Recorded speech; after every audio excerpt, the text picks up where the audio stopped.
Have you ever wondered why the caste system emerged in India?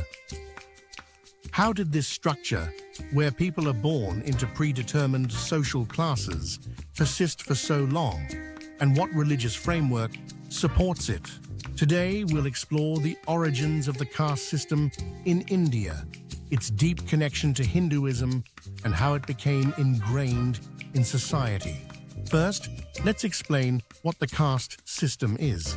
The caste system is a social structure based on the idea that people are born into specific classes or castes and remain in these castes throughout their lives.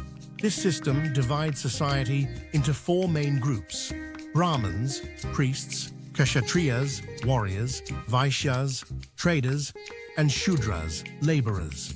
There is also a group outside of this system, often referred to as Dalits or the untouchables, who are considered the lowest in society. Starting with the Brahmins, they occupy the highest caste in the system. Brahmins are priests and scholars responsible for interpreting sacred texts and performing religious ceremonies. In daily life, Brahmins are highly respected and treated with privilege compared to other castes. Imagine a village where Brahmins act as spiritual leaders, guiding the community through rituals and ceremonies. They are seen as sacred figures, and even the water they touch is considered blessed. Brahmins avoid marrying outside their caste and maintain strict separation from the lower classes. Next, we have the Kshatriyas, who are warriors and rulers.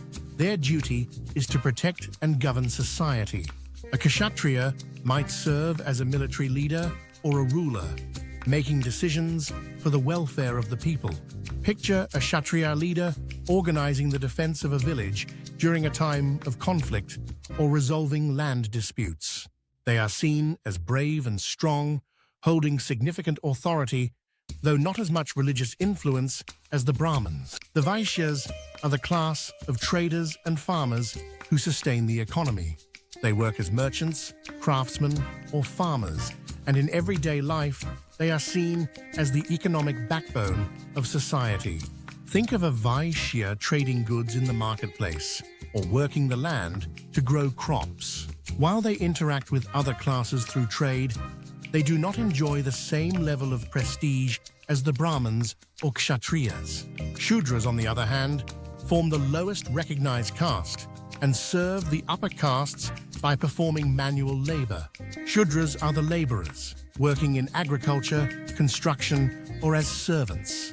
In daily life, they often face discrimination and limited interaction with the higher castes. For example, a Shudra making eye contact with a Brahmin could be considered disrespectful. Finally, Dalits, or the untouchables, exist outside the caste system altogether. Dalits are assigned the most menial and degrading jobs, such as cleaning sewers or disposing of dead animals. These people are so marginalized that their mere shadow was once considered polluting for someone from a higher caste. Dalits have historically endured immense discrimination, and at times, they weren't even regarded as human beings within Hindu society. Moving between these castes during one's lifetime is impossible. However, according to Hinduism, the caste one is born into is believed to be the result of their actions in past lives. This brings us to the Hindu concepts of karma and reincarnation. Reincarnation refers to the belief that the soul is reborn in a new body after death. One's karma, actions, and deeds in the current life determines which caste they will be born into in the next life. Good karma leads to a higher caste in the next life, while bad karma results in being reborn into a lower caste. This cycle of rebirth is known as samsara in Hinduism. Samsara is the continuous cycle of birth, death, and rebirth, considered full of suffering and hardship. The ultimate goal in Hinduism is to escape this cycle by achieving nirvana. Nirvana, often compared to the concept of heaven in Western religions, is not exactly a paradise. Rather, it represents complete detachment from the material world, freedom from desires, and the end of the cycle of rebirth. People seek nirvana because it means they will no longer return to the world of suffering and will instead reach a state of eternal peace and enlightenment. Nirvana is the highest state of consciousness in Hinduism. But what exactly is Hinduism? And why does it have such a profound impact on social structures like the caste system? Hinduism is one of the world's oldest religions, shaped by key beliefs such as karma, dharma, moral duties, samsara, and moksha, liberation. It has no single founder, and instead emerged as a blend of various cultures and beliefs in ancient India. Hindus worship many deities, each representing different cosmic energies and forces. Hinduism emphasizes that individuals are born into specific societal roles that contribute to the overall order of the universe. One of the most fascinating aspects of Hinduism is the belief that fulfilling one's duties in this life can influence their future existence.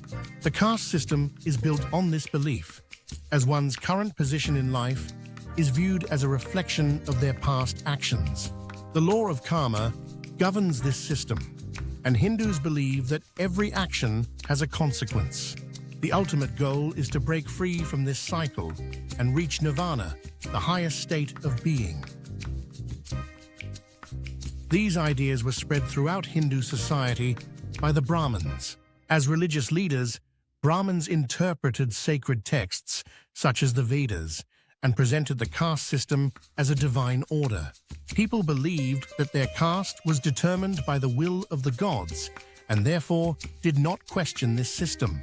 The Brahmins maintained this system through religious teachings, while the Kshatriyas preserved it by enforcing social order. Over time, the caste system became both a religious and social structure, deeply rooted in Indian culture. However, significant changes occurred after India gained independence from British rule in 1947.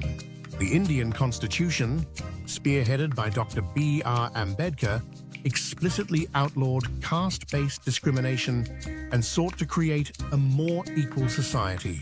Special provisions were put in place, such as affirmative action policies that reserved spots for lower caste individuals in government jobs and educational institutions. These reforms aimed to provide more opportunities for marginalized groups, especially the Dalits, who had long suffered under the caste system. Despite these efforts, caste-based prejudices continued to persist, particularly in rural areas where traditional social structures were more rigid.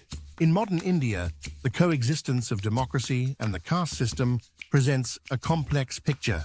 While the Constitution guarantees equality for all citizens, caste identity still plays a significant role in many aspects of life, from politics to marriage.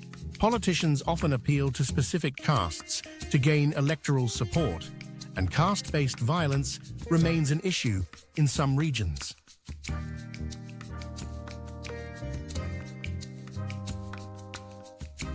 However, urbanization, education, and economic development have begun to erode the strict boundaries of the caste system, particularly in cities. Young people, especially in urban areas, are increasingly challenging caste norms, choosing partners from different castes, and advocating for social change.